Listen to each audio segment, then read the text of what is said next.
Хөтөлбөр үргэлжилж байна. Бөөрийн архаг дутагдaltaй иргэд 7 хоногт 3-аас 4 удаа гемодиализын аппаратад орох шаардлагатай байдаг. За гэтэл хаалт дүүргийн эрүүл мэндийн төвийн гемодиализын аппаратны уусмал зүү тариур дуусан шалтгаанаар 24 иргэний эмчилгээд тасалдсан тухай бид өмнө нь мэдээлж байсан. Тэгвэл улсын хэмжээнд гемодиализын аппаратны уусмал зүү тариур хэрэгслийн 3-аас 6 сарын нөөц байгааг албаныхан хэллээ. Улсын хэмжээнд төрийн өмчийн 41 эмнэлэгт 158 гемодиализын аппарат байна.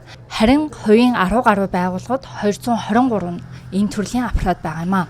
Мөн гемодиализын эмчилгээг 2500 орчим иргэн хийлэгдэх том мэдээлэл байна. Ер нь Монгол улсын хэмжээнд энэ тусламж үйлчлэгийг авч байгаа иргэдэд хангалттай хэмжээний ийм аппарат тоног хэрэгсэл байж байгаа. За энэ ганцхан аппарат тоног хэрэгслээс гадна энэ дээр нэг удаагийн кит, шаардлагатай уусмал гэдэг ингээд зүйлүүд байж байгаа. Энэ дээр манай улсын хэмжээнд үндэсний үйлдвэрлэгч 2 компани өөрөөр хэлбэл GMP-ийн сертификаттай чанарын шаардлага хангасан юм 2 компани бол бас нийлүүлдэг. За тэрнээс гадна импортоор бас орж ирдэг байж байгаа.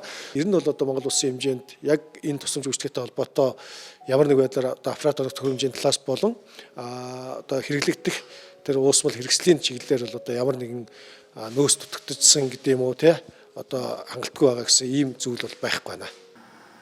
Гемодиализын аппаратны уусмал зэргийг дотоодын үйлдвэрлэгч 2 компани нийлүүлэхээс гадна импортоор оруулж ирдэг байна. Эрүүл мэндийн даатгалын ерөнхий газраас эмнэлгүүдэд шаардлагатай санхүүжилтийг тухай бүр алгадаг, эмчилгээ үйлчлэгээ тасалдаж байгаа нь тухайн эмнэлгийн менежменттэй холбоотой гэдгийг хэлж байна.